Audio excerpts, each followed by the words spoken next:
Hello friends, welcome to my YouTube channel MR easy concept. तो दोस्तों, आज के इस वीडियो में हम बात करने वाले हैं मेंसुरेशन यानी क्षेत्रमिति के महत्वपूर्ण प्रश्नों को। ठीक है, बहुत ही ध्यानपूर्वक से हम इसका अध्ययन करेंगे। तो देखते हैं प्रश्न नंबर पहला। प्रश्न नंबर पहला कह रहा है दोस्तों, उस त्रिभुज का क्षेत्रफल कितना होगा जिसकी भुजाएं 9 सेंटीमीटर, 10 सेंटीमीटर तथा 11 सेंटीमीटर लंबी हो। ठीक है, उस त्रिभुज का, त्रिभुज बताया नहीं गया है कौन सा त्रिभुज है। ठीक है, तो अब देखते हैं समबाहु त्रिभुज तो ये होगा नहीं, क्योंकि समबाहु त्रिभुज में क्या होती है, सभी भुजाएं समान होती हैं। तो इसमें क्या है, अलग अलग दिया गया है। ठीक है, सभी भुजाएं समान नहीं हैं। और समद्विबाहु भी नहीं हो सकता है, क्योंकि यहाँ समद्विबाहु में क्या होता है कि दो भुजाएं समान होती हैं, एक भुजा असमान होता है। तो ये विषमबाहु त्रिभुज या समकोण त्रिभुज हो सकता है। तो उसके अगर ये समकोण त्रिभुज होगा तो उसके लिए फार्मूला लगेगा बाबू, क्षेत्रफल 1/2 गुणे आधार गुणे ऊंचाई।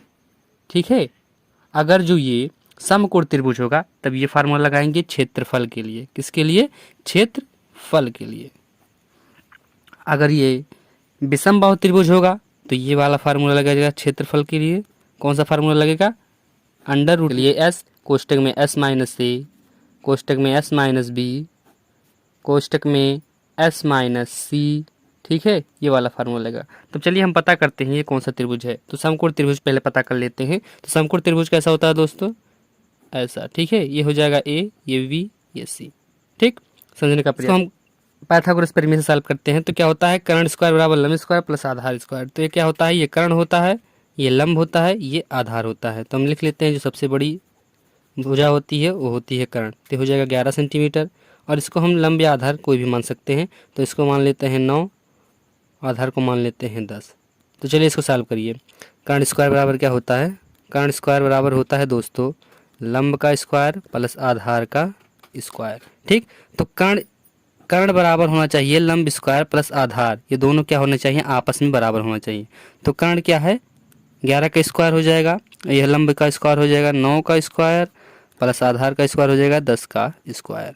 11 का रेम हो जाएगा दोस्तों 121, 9 9 81 हो जाएगा, प्लस 10 दहाइया में हो जाएगा 100। ठीक है, समझने का प्रयास कीजिए। 81 और 100 हो जाएगा 181 बराबर में हो जाएगा 121, यानी कि ये समकोण त्रिभुज नहीं है। अगर ये दोनों आपस में बराबर होते तो ये समकोण त्रिभुज होता, यानी कि ये वाला फार्मूला इसमें नहीं लगेगा। यानी कि ये कौन सा त्रिभुज है, विषमबाहु त्रिभुज है, तो हमारा फार्मूला लगेगा ये वाला। ठीक, तो ये वाला फार्मूले पर हम लोग काम करते हैं। तो फार्मूला में यस अर्ध परिमाप है, इसको कैसे ज्ञात करते हैं? तो इसको ज्ञात करने के लिए हम लोग सूत्र लगाते हैं a प्लस बी प्लस सी बटे 2। ठीक, तो क्या है, 9 है प्लस में 10 प्लस में क्या हो जाएगा 11 बटे में हो जाएगा 2। ठीक, 10 9 हो जाएगा 19, 19 और हम 11 को जोड़ेंगे तो 19 से 1 20, 10 30। ठीक है, 30 बटे हो जाएगा 2, यानी कि हो जाएगा 15। एस बराबर कितना आएगा, 15। इस फार्मूले पर हम रखेंगे तो हमारा आंसर निकल कर आएगा। ठीक है, तो चलिए इस हम फार्मूले पर रखें। एस बराबर दोस्तों क्या निकल कर आया था, 15। तो रख देते हैं इसको, ये हो जाएगा 15। ठीक है, 15 हो जाएगा 15 माइनस 9, फिर हो जाएगा 15 माइनस 10, फिर हो जाएगा 15 माइनस 11। ठीक है दोस्तों, अब देखिए 15 में से 9 जाएगा, कितना बचेगा, 15 में से 9 जाएगा 6 बचेगा, तो हो जाएगा 15 गुणे 6। अब 15 में से 10 जाएगा, कितना बचेगा, 5 हो जाएगा। 15 में से 11 जाएगा, गुणे हो जाएगा 4, अंडर रूट में कर देंगे इसको। ठीक, अब इसको हम क्या करते हैं, गुणा कर लेते हैं। 5 चौक के 20, 20 छक्का 120, 120 का जो हम 15 में गुणा कराएंगे दोस्तों कितना हो जाएगा, तो 1800। कितना निकल कर आएगा, 1800। ठीक, और इसका जब हम वर्गमूल निकालेंगे तो हमारा आंसर निकल के आएगा 30 अंडर रूट में 2। यही हो जाएगा हमारा आंसर, यानी कि ऑप्शन नंबर सी हो जाएगा सही। उम्मीद करते हैं दोस्तों आप लोगों को क्वेश्चन समझ में आया है। तो चलिए बढ़ते अपने नेक्स्ट क्वेश्चन, क्वेश्चन नंबर दूसरा दोस्तों कह रहा है कि यदि एक समभुज त्रिभुज की भुजा की लंबाई 6 सेंटीमीटर है तो उसका क्षेत्रफल तथा ऊंचाई क्या है। क्या कह रहा है, समभुज त्रिभुज, समभुज यानी कि समान भुजा, यानी कि समबाहु त्रिभुज जिसे बोलते हैं। ठीक, तो कह रहा है कि यदि एक समभुज त्रिभुज की भुजा की लंबाई 6 सेंटीमीटर है तो उसका क्षेत्रफल तथा ऊंचाई क्या है। क्या पूछ रहा है, एक पूछ रहा है क्षेत्रफल, एक पूछ रहा है ऊंचाई। ठीक, तो इसमें ज़्यादा कुछ करना है नहीं, फार्मूला होता है दोस्तों समबाहु त्रिभुज का, वही लगा देना है। ठीक है, तो ऊंचाई के लिए हम फार्मूला क्या लगाएंगे, ऊंचाई के लिए फार्मूला लगा देंगे दोस्तों। क्या होता है ऊंचाई के लिए, √3/2 भुजा। ठीक, और क्षेत्रफल के लिए फार्मूला क्या होता है दोस्तों, √3/4 गुणे, यहाँ पर गुणा रहेगा, गुणा भुजा स्क्वायर। ठीक, और भुजा हमको मालूम है कितना दिया गया है, कितना दिया गया है भुजा, समझने का प्रयास कीजिएगा, शब्दों पर मत भावनाओं को समझिए। भुजा बराबर 6 सेंटीमीटर दिया गया है। ठीक, तो हो जाएगा √3/2, गुणे में हो जाएगा 6, यानी कि 2 तियाँ 6, 3√3, ये हमारा निकल कर आया दोस्तों क्या, ऊंचाई। ठीक, उसके बाद √3/4 गुणे भुजा स्क्वायर क्षेत्रफल निकालते हैं। ठीक, तो हो जाएगा √3/4 गुणे में हो जाएगा 6 का स्क्वायर, तो हो जाएगा दोस्तों √3/4 गुणे 6 के 36, 4 9 36, यानी कि 9√3, ये हो जाएगा क्षेत्रफल, ये हो जाएगा हमारा आंसर, यानी कि ऑप्शन नंबर सी हो जाएगा सही। उम्मीद करते हैं दोस्तों आप लोग को क्वेश्चन समझ में आया है। तो चलिए बढ़ते अपने नेक्स्ट क्वेश्चन नंबर 3 की ओर। यदि आप लोग को किसी भी प्रकार का कोई दिक्कत आता है किसी भी क्वेश्चन में, तो आप लोग हमें कमेंट में जरूर बताएं। क्वेश्चन नंबर 3 दोस्तों कह रहा है कि उस त्रिभुज का क्षेत्रफल ज्ञात कीजिए जिसकी भुजाएं 5 सेंटीमीटर, 12 सेंटीमीटर तथा 13 सेंटीमीटर हैं। ठीक, कुछ करना है नहीं, पहले हम लोग त्रिभुज पता कर लेते हैं कौन सा त्रिभुज है।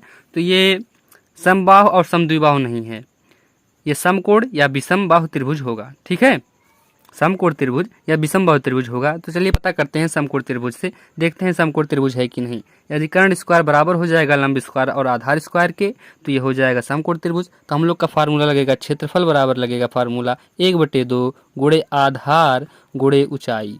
चलिए दोस्तों हम लोग शुरू कर देते हैं। तो पाइथागोरस प्रमेय के माध्यम से हम लोग इसको सॉल्व करते हैं। तो ये हो जाएगा ए, ये बी, ये सी। ठीक, तो कर्ण स्क्वायर, कर्ण कौन सा होता है, सबसे बड़ी वाली भुजा कर्ण होती है, यानी कि 13 सेंटीमीटर। ठीक, यह हो जाएगा कर्ण, और हम इसको लंब और आधार चाहे जो लिख सकते हैं। तो हमारा हो जाएगा लंब में 5, आधार में 12। ठीक है, चलिए सॉल्व करते हैं। तो हो जाएगा कर्ण स्क्वायर बराबर लंब स्क्वायर प्लस आधार स्क्वायर जानते हैं, तो हम डायरेक्ट लिख लेते हैं। 13 का स्क्वायर हो जाएगा बराबर में हो जाएगा क्या, 5 का स्क्वायर हो जाएगा और प्लस में हो जाएगा 12 का स्क्वायर। समझने का प्रयास कीजिए। 13 13 169 हो जाएगा, 5 25, 12 12 144, कितना हो जाएगा 144। तो 144 और 25 को जोड़ेंगे तो हमारे क्या निकल कर आएगा 169 बराबर हो जाएगा 169, यानी कि ये कौन सा त्रिभुज है दोस्तों, समकोण त्रिभुज है। तो हम किस फार्मूला पर काम करेंगे, 1/2 आधार गुणे ऊंचाई। ठीक, 1/2 आधार गुणे ऊंचाई। ठीक है, तो ये हो जाएगा 1/2 आधार, इसमें क्या हो जाएगा, आधार हम ले लेते हैं 12 को, ऊंचाई हो जाएगा 5, यानी कि हो जाएगा 2 छक्के 12, 5 छक्के 30 सेंटीमीटर स्क्वायर। ये हो जाएगा आंसर, यानी कि ऑप्शन नंबर ए हो जाएगा सही। उम्मीद करते हैं दोस्तों आप लोग को क्वेश्चन समझ में आया है। तो चलिए बढ़ते अपने नेक्स्ट क्वेश्चन नंबर 4 की ओर। क्वेश्चन नंबर 4 दोस्तों कह रहा है, बहुत ही मोस्ट इंपॉर्टेंट क्वेश्चन है ये। कह रहा है कि एक समकोण त्रिभुज की तीनों भुजाओं की लंबाई क्रमशः x-2 सेंटीमीटर और x+2 सेंटीमीटर है, तो x का मान याद कीजिए। ठीक है, समकोण त्रिभुज, यानी कि समकोण त्रिभुज ये होता है दोस्तों। ठीक, ये बी सी। ठीक है, तो हमको क्या ज्ञात करना है, x का मान ज्ञात करना है। तो समकोण त्रिभुज किससे सॉल्व करते हैं हम दोस्तों, पाइथागोरस प्रमेय। तो ये हो जाएगा कर्ण कौन सा होता है, सबसे बड़ी वाली भुजा, यानी कि x+2 ये हो जाएगा कर्ण, ये हो जाएगा x-2 ये हो जाएगा आधार, और लंब हो जाएगा x।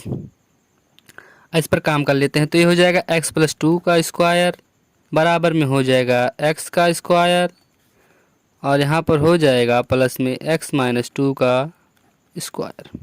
ठीक है, तो हम लोग इस प्रकार का अगर जो क्वेश्चन देता है दोस्तों, तो हम लोग को घबराने की ज़रूरत नहीं है। हम लोग किससे सॉल्व करते हैं, ऑप्शन के थ्रू सॉल्व कर लेंगे, ऑप्शन के माध्यम से इसको सॉल्व करेंगे। ठीक है, तो कुछ करना नहीं है, पहला ऑप्शन उठाते हैं, कितना दिया गया है 10, x बराबर हम लोग 10 रखते हैं। तो हो जाएगा 10 2 12, 12 का स्क्वायर प्लस 10 का स्क्वायर प्लस ये हो जाएगा 10 - 2 8 का स्क्वायर। ठीक, तो 12 12 में 144 हो जाएगा, 10 10 हो जाएगा 100, और 8 8 हो जाएगा 64। दोस्तों ये हो जाएगा 144, ये हो जाएगा 164, ये दोनों आपस में बराबर नहीं है।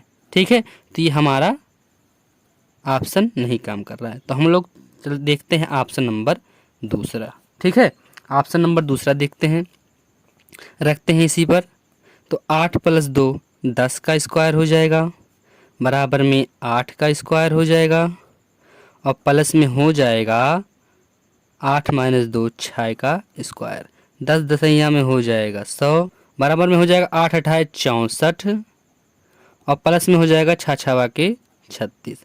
64 और 36 को जोड़ेंगे दोस्तों तो क्या हो जाएगा, 6 4 10 के 0, 6 3 9 1 10, यानी कि आपस में बराबर हैं, यानी कि ऑप्शन नंबर बी जो है हमारा सही काम कर रहा है। ये हो जाएगा हमारा आंसर। उम्मीद करते हैं दोस्तों आप लोग को क्वेश्चन समझ में आया है।